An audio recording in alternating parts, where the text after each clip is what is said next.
Hello and welcome back to the channel. तो इस video में मैं बताने वाला हूँ सारे 31 एनआईटीज़ की क्या कट ऑफ गई है, और मैं अपने मन से नहीं बताने वाला हूँ। ये सीसैप के साइट पे जो भी डेटा अवेलेबल है उसी डेटा के बेसिस पे मैं आपको बताने वाला हूँ कि पिछले साल 2024 में एनआईटी की क्या कट ऑफ गई थी।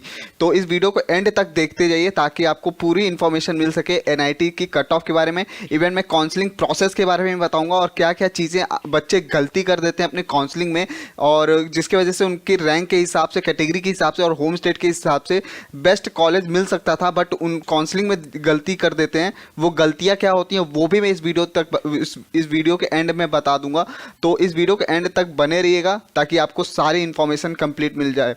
सबसे पहले मैं बता देता हूं कि ये जो डेटा है ये मैंने सीसैप की साइट से उठाया है। इसी डेटा का यूज करके मैंने बनाया है प्रिडिक्टर 2025। आप अपना रैंक, कैटेगरी, राउंड और होम स्टेट, जेंडर डाल के प्रिडिक्ट कर सकते हो कि क्या कौन सी पॉसिबिलिटीज़ हैं, क्या पॉसिबिलिटीज़ हैं आपके रैंक, कैटेगरी और होम स्टेट के बेसिस पे। मैं आपको एग्जांपल से दिखा देता हूँ कि प्रिडिक्टर एक्चुअल में काम कर रहा है उसी डेटा पे जो आपके सीसैप के साइट पे अवेलेबल है। एक एग्जांपल के लिए मान लेता हूँ राहुल ने जेईई मेंस 2025 दिया है और उसकी रैंक आ गई है 34,000। ठीक है, अब उसको पता करना है कि कौन कौन सी एनआईटीज मिल सकती है इस 34,000 रैंक के हिसाब से। राउंड 2 का डेटा देखना है कि पिछले साल राउंड 2 में सीसैप में कितनी कट ऑफ गई थी। एक पीडीएफ में शेयर कर दूंगा, डिस्क्रिप्शन में उसका लिंक है, और उसमें सारे एनआईटी का कैटेगरी वाइज डेटा को मैंने कंपाइल करके डाल रखा है। ये मैं एग्जांपल के तौर पे दिखा रहा हूँ कि सीसैप के डेटा पे हमने जो प्रोडिक्टर बनाया वो कितना एक्यूरेट प्रिडिक्शन कर पा रहा है।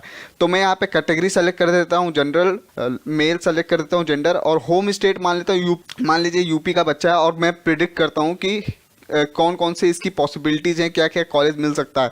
हालांकि जिसकी 34,000 रैंक आई है उसको ये वीडियो देख ले और उसको पता चल जाएगा कि कौन कौन सी एनआईटीज मिल रही हैं। तो अगर अभी देखिए, अभी यहाँ जैसी प्रिडिक्ट कॉलेज पे क्लिक किए तो इसमें हमने सारे डेटा जो है एक्सट्रैक्ट करके दिखा दिया कि कौन कौन से डेटा आपको, कौन कौन से कॉलेजेस आपको मिल सकती हैं। तो देखेंगे तो यहाँ पे बहुत सारे ऑप्शंस अवेलेबल हैं जिसमें बच्चे 34,000 रैंक पे तो आपको भी पता है कि बहुत सारे कॉलेजेस मिल सकते हैं। अब यहाँ पे हम फिल्टर यूज़ करेंगे एनआईटी का। एनआईटी फिल्टर जैसे यूज़ करेंगे तो सिर्फ एनआईटी का डेटा शो होने लगा कि कौन कौन सी एनआईटी आपको मिल सकती है। जो भी उसकी सीआरएल रैंक रही है, उसके जेंडर रहा है और उसकी कैटेगरी रही है, उसके हिसाब से उसको कितने रैंक पे कोई एनआईटी मिल सकता है। तो अगर किसी बच्चे का 1,17,880 रैंक आया था पिछले साल, जनरल कैटेगरी की मैं बात कर रहा हूँ, 1,17,880 रैंक आया था, तो आपको एनआईटी के अंदर एडमिशन मिल जाएगा। ये डेटा मैं एक बार क्रॉस वेरीफाई कर लेता हूँ ताकि आपको भी पता चल जाए कि प्रिडिक्टर सही काम कर रहा है कि नहीं कर रहा है। तो यहाँ पे मैं गया और यहाँ पे मैंने सर्च कर दिया ये रैंक, तो आपको दिख जाएगा कि ये जो है NIT Agartala chemistry 5 year integrated course जो है आपको मिल रहा है। तो यानी प्रेडिक्टर एग्जैक्ट वही काम कर रहा है जो कि डेटा अवेलेबल है, क्योंकि हमने डेटा ही वही उठाया है। ठीक है, तो अब देखते हैं कि अब बच्चे को जो भी एनआईटी मिल रही है उन एनआईटी में से मुझे पर्टिकुलरली, हालांकि यहाँ पे जब इंस्टीट्यूट वाइज फिल्टर लगाएंगे तो आपको सारे इंस्टीट्यूट के लिस्ट आ जाएंगे कि कौन कौन से इंस्टीट्यूट मिल सकते हैं। तो यहाँ पे एनआईटी पटना, एनआईटी पुडुचेरी, नागालैंड, हमीरपुर, गोवा, दिल्ली, कैलीकट, बहुत सारे ऑप्शंस अवेलेबल शो हो रहा है। अगर मुझे एनआईटी वारंगल में देखना हो कौन कौन से कोर्सेज मिल रहे हैं तो बच्चे को 4 कोर्सेज का लिस्ट फिल्टर होके आ गया कि 4 प्रोग्राम आपको एनआईटी वारंगल के अंदर मिल रहा है। इसी तरीके से आप अपने रैंक के हिसाब से, कैटेगरी के हिसाब से, राउंड के हिसाब से आप चेक कर सकते हो कि आपको कौन सी एनआईटी मिल रही है, कौन सी ट्रिपल आईटी मिल रही है, कौन से जीएफटीआई मिल रहा है। इस डेटा को भी मैं क्रॉस वेरीफाई करके चेक करवा देता हूं ताकि आपको कोई डाउट ना रह जाए कि ये प्रिडिक्टर एक्चुअल में सही काम कर रहा है कि नहीं। तो अगर देखा जाए एनआईटी वारंगल के लिए केमिस्ट्री के लिए जो क्लोजिंग रैंक गई है वो 50,101 गई है। तो मैं इसको सीसैप के साइट पे जाके एक बार क्रॉस वेरीफाई कर लेता हूँ। तो ये देखिए यहाँ पे जो है एग्जैक्ट डेटा दिखा रहा है कि ओपनिंग इतनी गई थी और क्लोजिंग इतनी गई थी, मतलब क्लोज इतने 50,000 रैंक पे एनआईटी वारंगल में बच्चे को केमिस्ट्री ब्रांच मिल गया था। और ये जो रैंक यूज हुआ है क्लोजिंग के अंदर, ये आपका सीआरएल रैंक होता है बच्चों। बहुत सारे बच्चों को यही डाउट होता है सर, जोसा के अंदर कहीं कहीं लिखा है कैटेगरी यूज होता है, कैटेगरी रैंक यूज होता है, कहीं किसी ने वीडियो में बता दिया कि सीआरएल यूज होता है। तो मैं यहाँ पे क्लियर कर देता हूँ आपको कि ताकि कोई डाउट ना रह जाए। जोसा के अंदर आपकी कैटेगरी रैंक जो है उसके बेसिस पे क्लोजिंग रैंक मिलता है। जो भी आपका क्लोजिंग रैंक का डेटा ऑनलाइन अवेलेबल है वो आपकी एक्चुअल में कैटेगरी रैंक है। जनरल के लिए कोई सेपरेट कैटेगरी नहीं है, तो उनकी सीआरएल रैंक ही कैटेगरी रैंक होती है। ठीक है, अगर आप एससी एसटी ईडब्ल्यूएस पीडब्ल्यूडी के किसी भी कैटेगरी में बिलोंग करते हैं तो वो आपकी जितनी रैंक आई है आपके मार्कशीट पे शो हो रहा है, आपके स्कोर कार्ड पे शो हो रहा है, वो उसी के बेसिस पे आपके जोसा के अंदर काउंसलिंग होती है। और जो सीआरएल रैंक है वो आपकी सीसैप की जो क्लोजिंग रैंक होती है उसके बेसिस पे होता है। तो मैं एक एक करके सारे एनआईटीज की कितनी कट ऑफ की है वो आपको दिखा देता हूँ। आप अगर स्क्रीन देख रहे हो मेरा, तो इसमें मैंने सारे एनआईटीज का कट ऑफ जो है कितनी गई है कैटेगरी वाइज, ये फ्लैश करवा रखा। मैं एक एक रीड नहीं करूंगा क्योंकि ये वीडियो बहुत लंबी हो जाएगी अगर एक एक रीड करने लगा। तो आप स्क्रीनशॉट ले सकते हो कि कितनी कट ऑफ गई है सारी एनआईटीज की। ठीक है, तो अगर बात करें एनआईटी इलाहाबाद की, तो आप देख सकते हो जनरल कैटेगरी की 47,000 रैंक तक क्लोज हो गया था।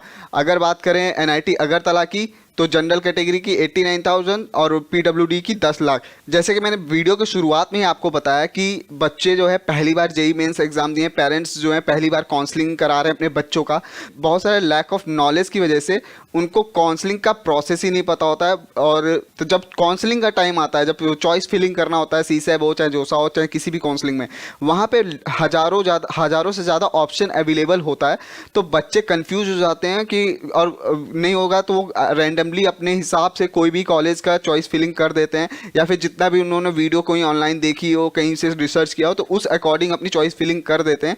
और कभी कभी ये होता है कि आपके रैंक जो है, आपकी कैटेगरी रैंक उस क्लोजिंग रैंक से मैच नहीं कर पाती हो, जिसकी वजह से जो काउंसलिंग का रिजल्ट होता है उसमें शो होता है कि आपका कोई अलॉटमेंट नहीं आया, या अलॉटमेंट आया भी है तो ऐसे कॉलेज में आ रहा है जहाँ पे आपको जाना ही नहीं है। ठीक है, क्योंकि क्लोजिंग जो आपकी काउंसलिंग प्रोसेस होता है उसमें जब चॉइस फिलिंग होती है, वो पोर्टल एक बार खुलता है और एक बार जब लॉक हो जाता है 3 दिन के बाद, तो उसके बाद आप जितने राउंड है उसी जो चॉइसेस आपने फिल किए उसी चॉइसेस के बेसिस पे आपकी काउंसलिंग होती है। तो इसी चीज़ को ध्यान में रखते हुए हम लेकर आए हैं एक्सपर्ट काउंसलिंग प्रोग्राम 2025, जिसमें हमारे एक्सपर्ट जो हैं आपकी प्रोफाइल की डिटेल एनालिसिस करते हैं आपके रैंक, कैटेगरी और होम स्टेट के बेसिस पे, कि आपकी क्या रैंक है या क्या कैटेगरी और क्या होम स्टेट है। उसके बेसिस पे आपकी प्रोफाइल की एनालिसिस की जाती है ताकि आपकी कॉलेज रिपोर्ट तैयार की जाए कि कौन कौन सी पॉसिबिलिटीज़ हैं जोसा के अंदर, सीसैप के अंदर। अगर आपकी सपोज 2 लाख 3 लाख 4 लाख रैंक आ गई है तो भी एक्सपर्ट्स आपको बताते हैं कि आपको क्या कोई जीएफटीआई मिल सकता है, कोई ट्रिपल आईटी मिल सकता है कि नहीं,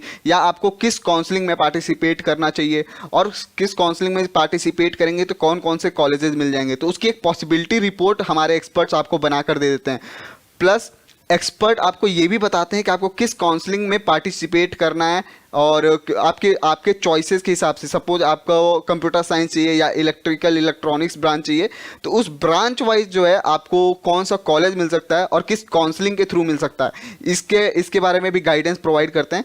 प्लस आपका ऑर्डरिंग और चॉइस फिलिंग, ये भी सब कुछ एक्सपर्ट्स के द्वारा किया जाता है। तो कोई चांस नहीं रहता कि आप कोई गलती कर बैठो, क्योंकि मोस्टली बच्चे choice filling, category, seat matrix या होम स्टेट या सीट मैट्रिक्स के बारे में उनको पता नहीं होता, या पोर्टल किस तरीके से काम करता है इसके बारे में नॉलेज नहीं होता, जिसकी वजह से ये होता है कि उनको कोई कॉलेज अलॉट नहीं होता, और अलॉटमेंट आता भी है तो किसी बेकार से कॉलेज में आ जाता है। तो ये गलती होने के चांसेस एकदम जीरो हो जाए, इसलिए हम ये लेकर आए एक्सपर्ट काउंसलिंग प्रोग्राम। ये एक्चुअल में पेड है, जो बच्चे अफोर्ड कर सकते हैं। ये एक पेड काउंसलिंग प्रोग्राम है, जो बच्चे अफोर्ड कर सकते हैं वही काउंसलिंग कराएं। और ये कुछ रिजल्ट रहा है प्रीवियस सालों का। हम ये 2017 से काउंसलिंग प्रोग्राम रन कर रहे हैं, और उन बच्चों के रैंक, कैटेगरी और होम स्टेट के बेसिस पे। तो आप और हमारे वेबसाइट पे भी जाके आप देख सकते हो, नीचे डिस्क्रिप्शन में लिंक है, ये सारे चीज़ें स्क्रीनशॉट के साथ आपको वहाँ अवेलेबल मिल जाएगा। अगर आपको अपनी एक्सपर्ट काउंसलिंग करवानी है, पेड काउंसलिंग, तो इस नंबर पे कॉल कर सकते हो। आपको एक्सपर्ट जो है गाइडेंस प्रोवाइड कर देंगे और आपको एक्सपर्ट काउंसलिंग प्रोग्राम के बारे में डिटेल में जानकारी दे देंगे। तो आइए अपने टॉपिक पे वापस आते हैं और एक एक करके सारे एनआईटीज़ का हम देख लेते हैं कि किसकी कितनी कट ऑफ गई है। तो भोपाल के लिए इतना गया है, एनआईटी कैलीकट के लिए इतना गया है, एनआईटी दुर्गापुर के लिए इतना गया है, एनआईटी हमीरपुर के लिए इतना गया है, एनआईटी जयपुर के लिए इतना गया है, एनआईटी जालंधर के लिए इतना गया है, एनआईटी जमशेदपुर के लिए इतना गया है, एनआईटी कुरुक्षेत्र के लिए इतना गया है, एनआईटी नागपुर के लिए इतना गया है, एनआईटी पटना के लिए इतना गया है, एनआईटी रायपुर के लिए इतना गया है। आप मैं इसलिए जल्दी जल्दी कर रहा हूँ ताकि वीडियो लंबी ना हो, आप जल्दी से एक बार देख लो, स्क्रीनशॉट ले लो, और मैं इसलिए वीडियो को फॉरवर्ड कर रहा हूँ।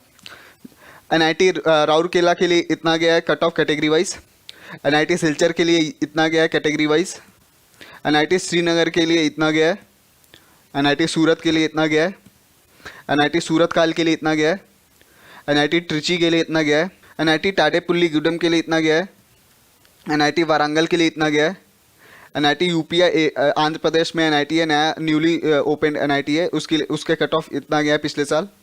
एनआईटी सिक्किम की कट ऑफ इतनी गई है, एनआईटी गोवा की ये कट ऑफ है, एनआईटी मेघालय की ये कट ऑफ है, एनआईटी नागालैंड का ये कट ऑफ है, NIT Manipur, NIT Mizoram, NIT Uttarakhand, NIT Delhi, NIT Pondicherry. तो ये थे हमारे सारे 31 एनआईटीज़ की कट ऑफ।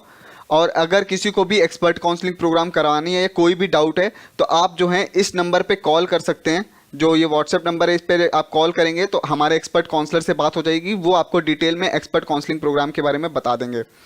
तो इस वीडियो में बस इतना ही, मिलते हैं आपसे अगले वीडियो में, तब तक के लिए गुड बाय।